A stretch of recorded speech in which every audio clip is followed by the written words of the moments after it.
Madam, ఏంటి madam ఇది? ప్రేమ. ఇన్ని రోజుల నుంచి నా మనసులో దాగిపోయిన ప్రేమ. మేడం, ఏంటి మేడం మీరు అంటుంది? నాకేం అర్థం కావట్లేదు.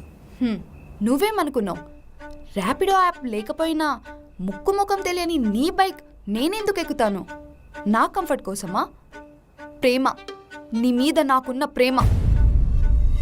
ఎవడో చాదస్తంతో రోడ్డు మీద కనిపించిన వాళ్ళందరికీ పెళ్లి చేస్తుంటే వాడికి భయపడి నీతో తాళి కట్టించుకుంటానా? కాదు, ప్రేమ. నీ మీద నాకున్న ప్రేమ. సోషల్ మీడియాలో వైరల్ అవుతున్న వీడియో చూసి మా పేరెంట్స్ ఒప్పుకున్నారనుకున్నావా? కాదు, నేనే నా ప్రేమ గురించి చెప్పి వాళ్ళని ఒప్పించా. పెళ్లి చేసుకొని 6 నెలల్లో డివోర్స్ తీసుకునే ఎర్రిబాగులు దానిలా కనిపిస్తున్నానా? 6 నెలలు నా ఫీలింగ్స్ అన్ని ప్యాక్ చేసుకొని లైఫ్ లాంగ్ నా గుండెలో దాచుకుందాం అనుకున్నా. అయితే ఫస్ట్ నైట్ రోజు బాండ్ పేపర్ మీద సంతకం చేశావు. అది డివోర్స్ పేపర్ అనుకున్నావు కదా? కాదు, నీ మీద నాకున్న ఫీలింగ్స్ అన్ని రాసిన లవ్ లెటర్. కాలేజీలో నువ్వు నా సీనియర్వి. నీ స్టైల్, నీ లుక్స్ అంటే నాకు చాలా ఇష్టం. అందరు అమ్మాయిలకి అలాగే ఉండేది.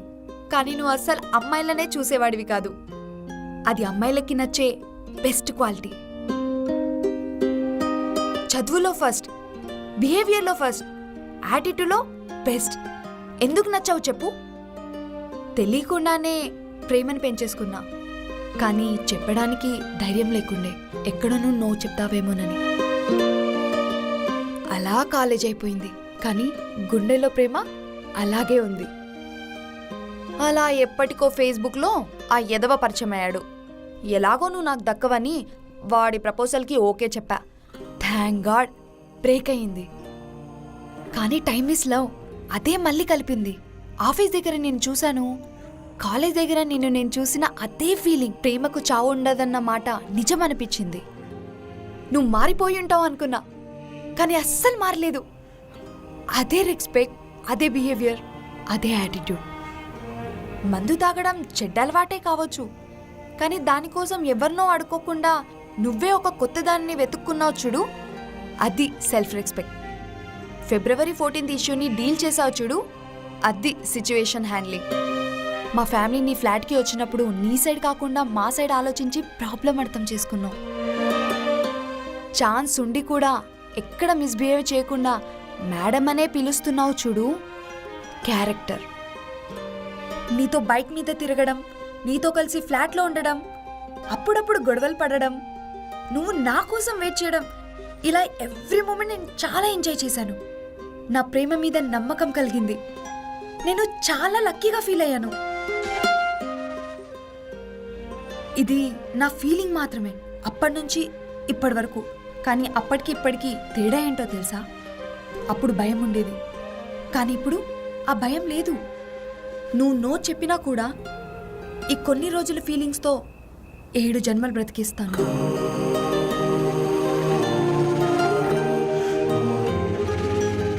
మేడం, మీరు చెప్పాలనుకుందంతా చెప్పేసి అలా వెళ్ళిపోతే ఎలా? అంటే పేమెంట్ ఇవ్వలేదు, నాకు టైం అవుతుంది.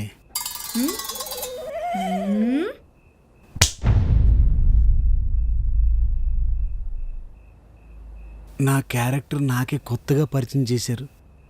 థ్రిల్గా ఉంది.